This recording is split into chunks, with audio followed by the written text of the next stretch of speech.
Alors Steve, ce soir, c'était la soirée de l'énergie. Il s'est passé des choses sûrement pas correctes. Qu'est-ce qui s'est exactement passé?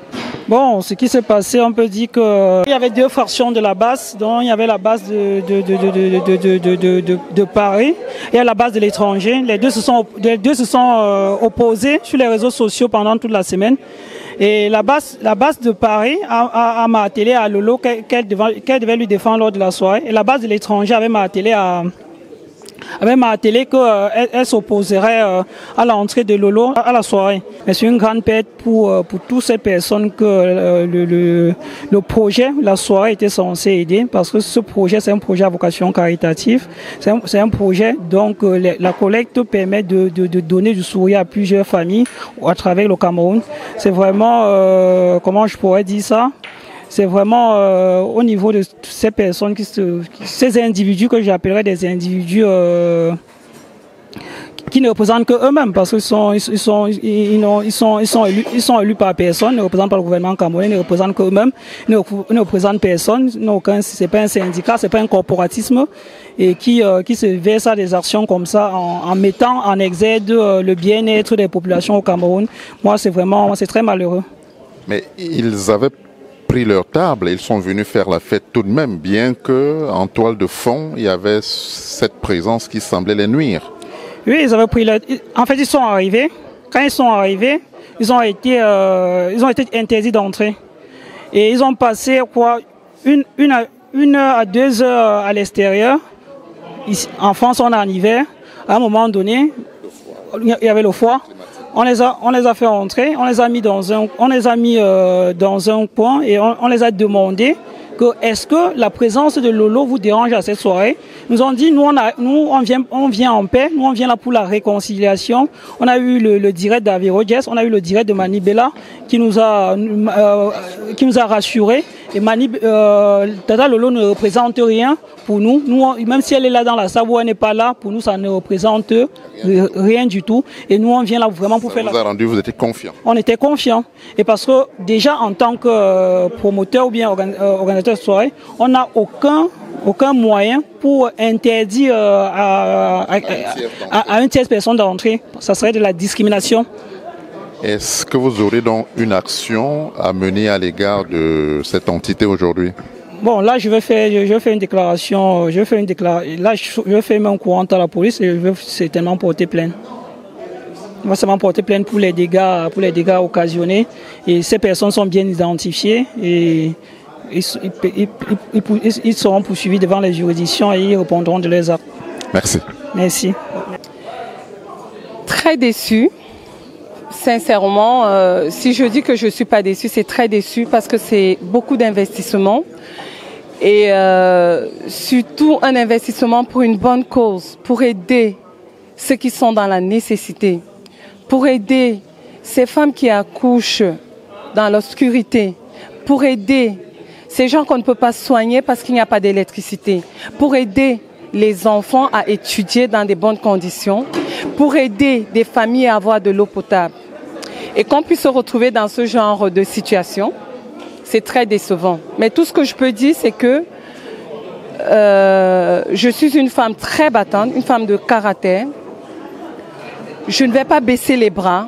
Nous n'allons pas baisser les bras à l'association Lumière pour tous, parce qu'avant de commencer les soirées, nous avons mené déjà beaucoup d'actions au Cameroun et nous allons continuer. Cette année, ça s'est passé comme ça. L'année prochaine, on refera une soirée caritative pour aider ces enfants. Nous n'allons pas rester là. On reste certes avec beaucoup de dettes, mais on va s'en sortir parce qu'on est une équipe de 2 personnes qui savons où on va. On sait où on va et on sait ce qu'on fait. Donc je remercie tous les prestataires qui nous ont soutenus et les promoteurs qui sont encore avec nous dans la salle pour essayer de nous soutenir. J'ai coulé une larme, mais après je me suis dit, tomber, ce n'est pas un échec, mais savoir se relever, c'est ça la victoire. Merci. Est-ce qu'on peut dire qu'aujourd'hui on est dans une situation vraiment de crise du showbiz sur la place parisienne, avec tout ce qui a bien pu se passer ce soir? Non, moi déjà... Je suis extrêmement déçu, Hilaire. Tu connais la passion qui m'anime en ce qui concerne l'édification et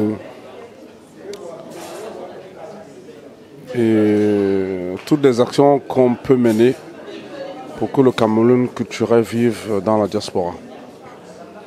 Personne ne peut être content de ce qui s'est passé aujourd'hui, surtout pour une grande première, pour une jeune association que je pense que j'ai pu encadrer et je suis le premier à être dessus. Parce que je pense qu'il y a beaucoup de choses qui m'ont échappé. Et ma petite expertise, avec toute l'humilité, m'a laissé croire qu'il y a certaines choses qui sont maîtrisées, mais tel n'était pas le cas. Je déplore entièrement, d'un côté ou d'un autre, je déplore entièrement tout ce qui rentre dans l'encontre de faire à ce que les artistes, les promoteurs, les prestataires puissent faire convenablement leur métier. Quelles que soient les divergences d'opinion que nous puissions avoir, à un moment il faut qu'on s'asseye autour d'une table, qu'on trouve des solutions. Mais je sais que les promoteurs de ce soir sont des jeunes promoteurs qui sont très intelligents, mais qui ont ouvert des portes, qui ont lancé comme ça le flanc à des négociations, à des discussions, au demeurant, qui étaient des discussions qui étaient parties sur un apaisement. Et j'ai laissé, j'ai fait confiance. Les jeunes intelligences, l'innovation, c'est ce qui fait le monde. Mais on se rend compte que les rancœurs et les convictions sont tenaces. C'est pour ça que je dis non, je déplore. Est-ce qu'on doit continuer à rester dans la peur ou doit-on se dire qu'on va affronter cette situation? Moi, je ne parle pas de l'affront. Moi, je parle de s'asseoir autour d'une table et de discuter. Ils ont bien des revendications. Au demeurant, qui sont des revendications ou légitimes ou pas.